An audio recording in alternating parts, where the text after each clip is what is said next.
was not one of the 90. Right. All right, let's move on to the next topic, Ontario for sale. I remember Dalton McGuinty during the election saying, my Ontario's not for sale. Clearly that's changed. What happened, Ron? Well, I think the government has every right to look at all avenues for revenue. And if private sector could do it better, then let's look at it. I don't think there's anything wrong with it. But I'm not sure we've discovered in the past that private sector can do it better, and certainly it is then out of the control, not just of the government, but out of public scrutiny. That you don't get the same kind of accountability. You don't get to see the expense accounts. You don't, the reporting of salaries that you normally would get with public service. And the salaries that they're making in the public service are so high that perhaps in the private sector we would see lower, payouts. Well, and for those who wouldn't necessarily be the CEO of those private companies, yes, they will likely be lower wages. I think Tara, are they taking a page out of a conservative playbook here by selling these assets? We already we've seen it with P3 hospitals. We've seen it with the sale of other Crown corporations. It is something that has to be looked at. Ontario is in a terrible deficit situation with no way of clawing itself out of it for the next 4 years anyway. So we resist the fact that it's a private solution to this. I mean, we have a lot of public institutions such as universities, school boards. I mean, and we're not looking to privatize school there's boards. a slippery slope here. Now it's. I thought it was just the LCBO. And sure, I think that they will keep the LCBO because it is such a cash cow. They're actually just looking to take money away from the beer store by allowing 12 packs to be sold, in the LCBO or wherever it is. But we need to look at it because clearly the public sector or the government is not the right person to do the job. Isn't it interesting, though, that for the longest time it seemed to be the public attacking the LCBO? The beer store has kind of stayed out of that. Exactly. Yeah. So the money's not even going to us. At least with the LCBO, the money's going to us.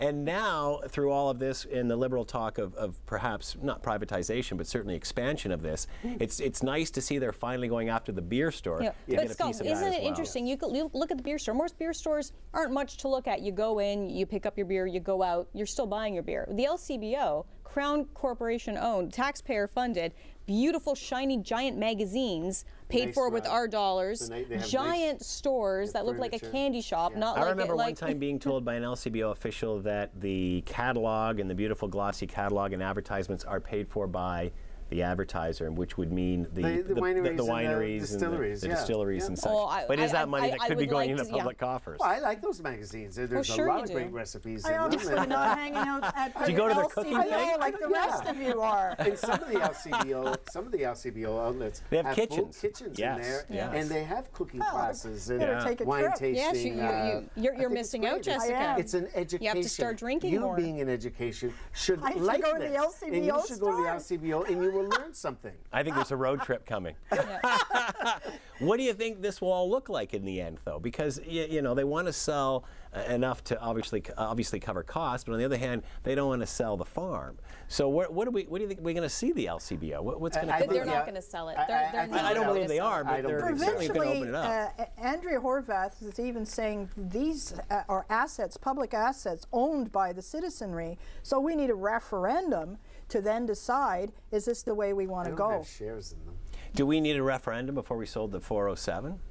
Which, of course, everybody's just, here's a cash cow that the government, the Conservative government, sold many, many years ago. I often swear at them every time I drive this thing. Scott. And this is $53. Yeah, but the drag is with that. Well, you don't need to use it. The drag is with that is once stay off of it if you don't want to pay for it. The problem with government selling things is that they sell things in order to relieve a deficit, and then the next government of the day comes in and runs it back up again, and so we're back into a deficit situation. Except now we don't have the asset anymore. No, and that really is a challenge. And I think that's what people are seeing with the 407. With the 407, I think it was always built to do that. We were going to sell it off, and as I said, if you don't want to pay the bill, don't ride The interesting part, though, is that they're going to extend the latter part of the 407 over to 115, and that will be owned by the province. So the province will be taking the money off the last half of it. Two pictures taken?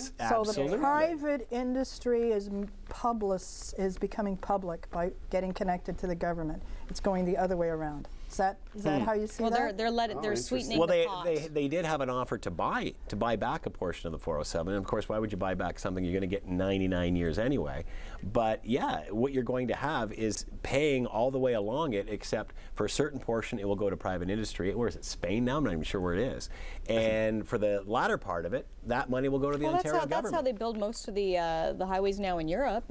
Private companies own them. Well, Ron, you know what it's like. You know, you're always paying tolls. But it seems that when we're down in the United States or other places, it's a quarter, it's $1, it's $2. You drive that thing, it costs you a fortune.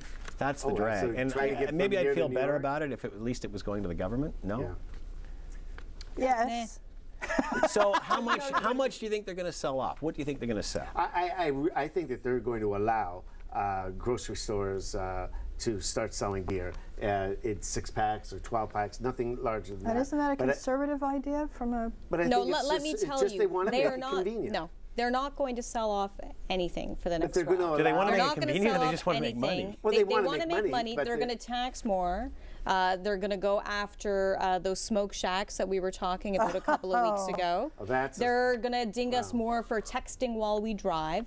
They're going to find new ways to grab money from us. Good. They won't sell anything else. All right, we are out of time. Where did this show go? Another edition of the Opinionators. Thank you to Tara Cronelli, of course, Ron Corsini, and Jessica Brennan. Thank you very much. And make sure everybody goes and votes on